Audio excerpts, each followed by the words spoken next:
In this video, we're going to be talking about how impactful and useful is your GPA and the school you went to for college to your future career and success and wealth and all that stuff. Stay tuned because we're going to get into it.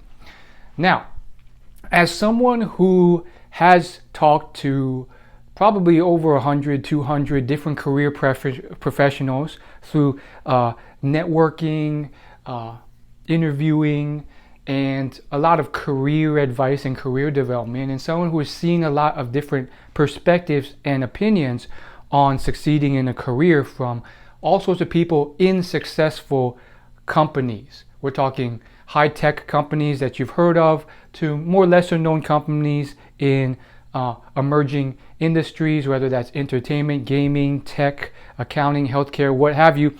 I have definitely different perspectives that I want to share with you today, and I think most people know what's coming, which is that there is a shift towards the validity of whether college and college as a part of that career path is really necessary.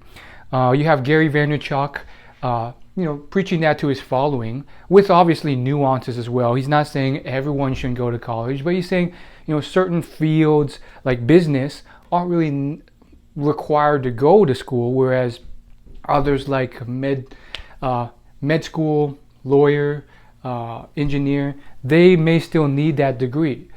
And the whole premise or argument here is that, well, all these schools teach you is outdated stuff about marketing. They don't really teach social media marketing.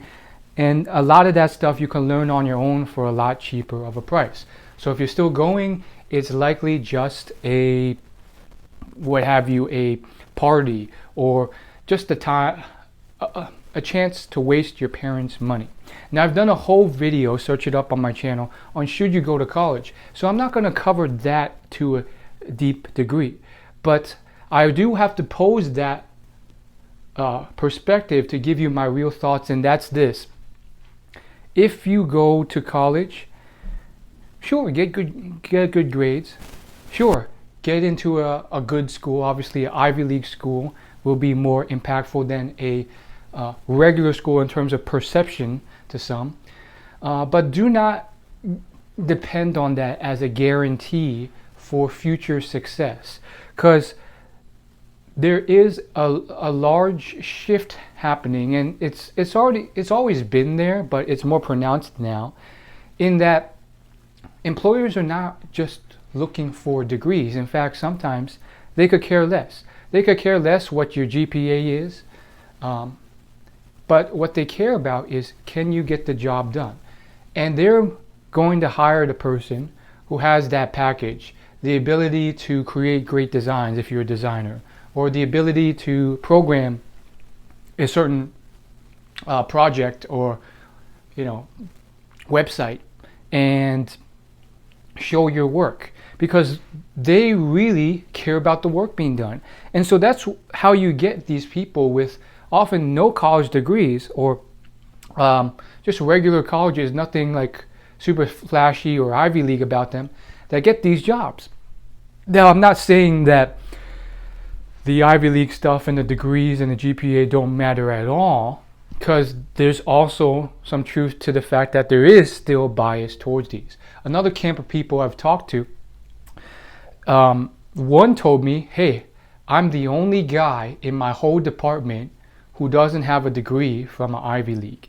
And I also got some tips from him on how he was able to get there without a degree from an Ivy League.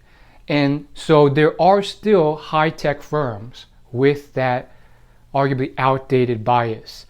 And some may argue, oh, it's not outdated, it's relevant, because Ivy Leagues naturally select for the people with the higher IQs, harder work ethics. So it's a prerequisite filter bias that some people are arguing for. I mean, this is a high-tech company, one that you've probably heard of if I mention the name, and the whole department is from Ivy League. And then, how did he get in there if he's not from one? That's a topic for another day, but the long and short of it is he had to develop other skill sets to surmount that. And for him, that was partially networking, really understanding the nuanced skill set of networking. And so keep in mind that example is not every company. Not every company is like that. There's a lot who will hire off of just pure skill as well, and there's a spectrum. So there's some in between there, and then there's some. I asked this one guy for advice. He'd been through the advertising marketing world for many years, went through agencies and so forth, and he worked in-house now. And one of the things he said, and this was just his opinion, but opinion is still a data point. He said, I ended up investing in a graduate school degree, and the employer straight up suggested that they chose me over the others because they saw that graduate school degree, and it was that extra bounce up and that extra acknowledgement that pushed him over the others. So he actually encouraged me to get that.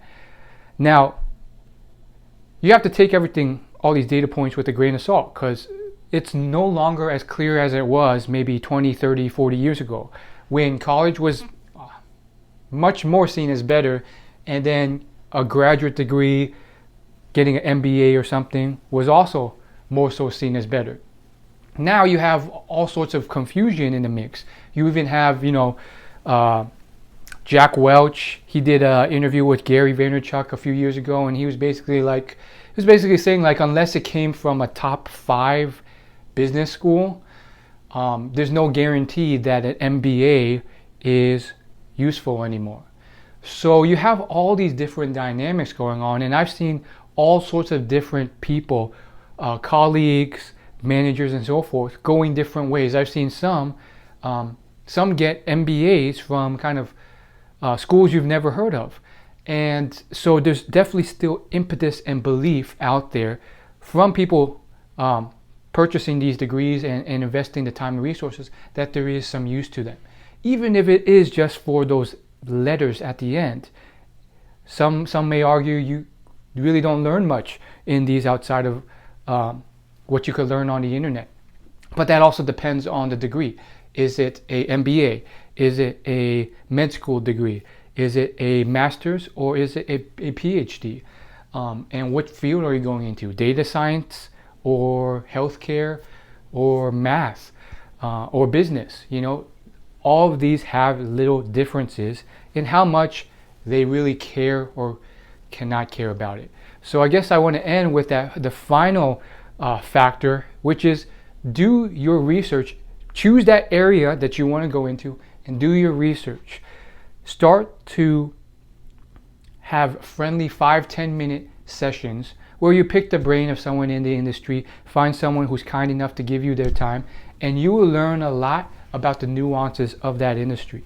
And you'll understand after enough interviews, you'll get a solid gauge on whether or not that place is one where they really care about that stuff, or it's one where they don't care as much, or it's in the middle. And then from there you can gauge whether or not you need that degree or you don't.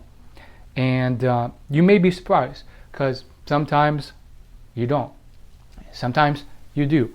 And that might help save you a few years and a lot of money investing in something that you may or may not need.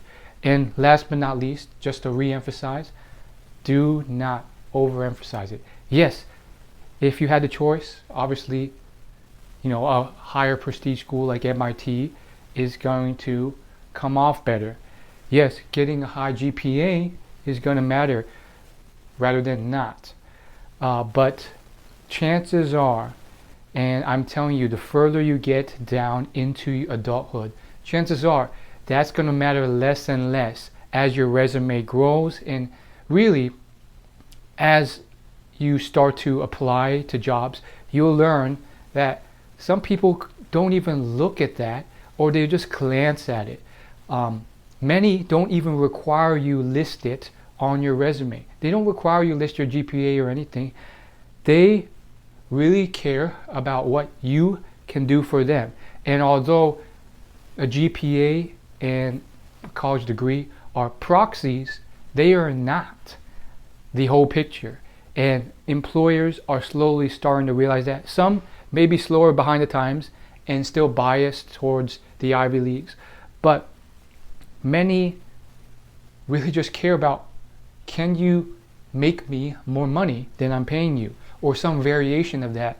And if some people, maybe your competitors, demonstrate that better than you, even if you have that degree, you will lose out. I want to kind of end with something that Tim Ferriss, the famous blogger and podcaster and author, mentioned, I think in his first book, or it was one of his first podcast episodes. He said, early in his career, he had been basically working as like an intern for this startup.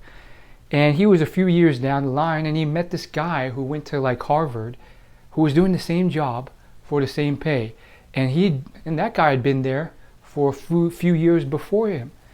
And so it just shocked his mind, and he's like, what am I doing? And that kind of put him on his journey. And, think about that. Just because you have this degree, you can't just rely on it. Maybe that guy relied on it, or he thought it could help him, but it didn't. And so don't rest on your laurels just because of that degree. So hopefully you like that, and I'll see you in the next video.